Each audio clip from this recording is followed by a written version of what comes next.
Hello friends. आज हम इन 6 विराम चिन्हों को उदाहरण के साथ समझेंगे।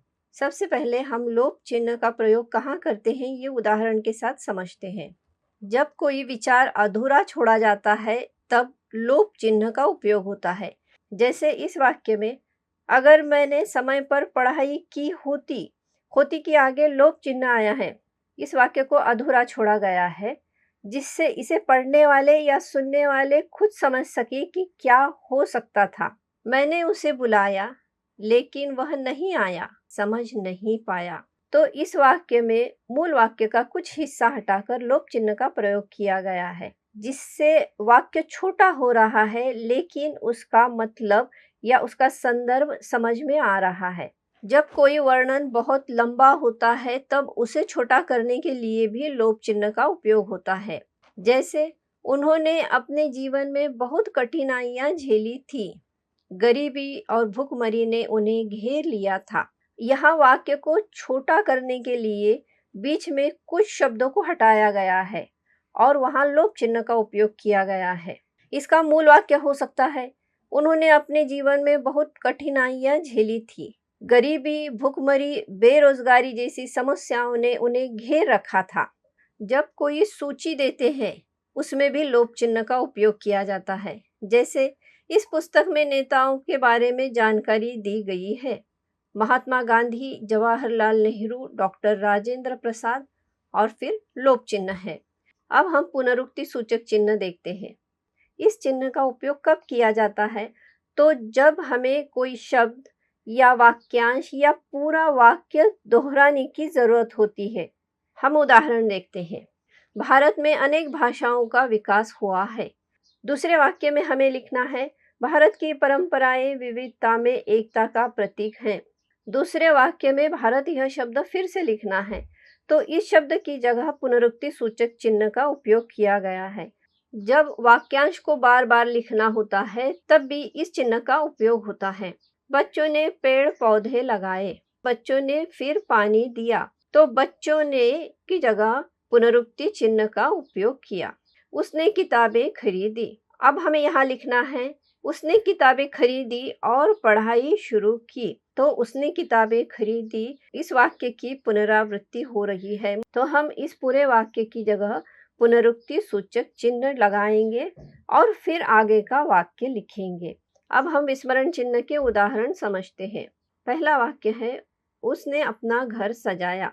यहाँ उसने के बाद विस्मरण चिन्ह है, मतलब कोई शब्द लिखना रह गया है। वो कोई भी शब्द हो सकता है, जैसे कड़ी मेहनत आ सकता है।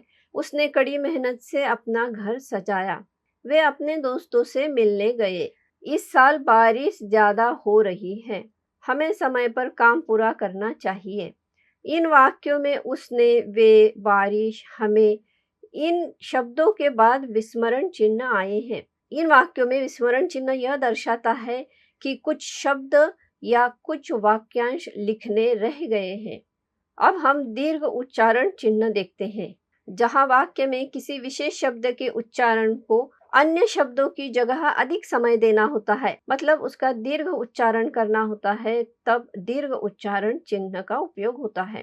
पहला वाक्य है, हाँ आ रहा हूँ। इस वाक्य में हाँ को लंबा खींचने के लिए दीर्घ उच्चारण चिन्ह का उपयोग किया गया है। अगले उदाहरण में सा, रे, ग, म, इन के आगे दीर्घ उच्चारण चिन्ह है। यहाँ संगीत के सुरों को खींच कर गाया जा रहा है। रुको, मैं अभी तुम्हें दिखलाता हूँ। इस वाक्य में रुको को लंबा खींचा गया है। वाह क्या बात है। इस वाक्य में वाह को लंबा खींचकर प्रशंसा व्यक्त की गई है। तो जब भी हमें किसी शब्द का लंबा उच्चारण करना होता है तब दीर्घ उच्चारण चिन्ह का प्रयोग होता है। अगला विराम चिन्ह है तुल्यता सूचक चिन्ह। कोई चीज बराबर है या समान है दिखाने के लिए इस चिन्ह का उपयोग किया जाता है। यह चिन्ह शब्दों में भी आता है, संख्याओं में भी आता है और मापों में भी आता है। हम इनके उदाहरण देखते हैं। गुरु ज्ञान का प्रकाश। गुरु को ज्ञान के प्रकाश के समान बताने के लिए तुल्यता चिन्ह का उपयोग किया गया है। वायु जीवन का आधार। 1 घंटा 60 मिनट के बराबर होते हैं।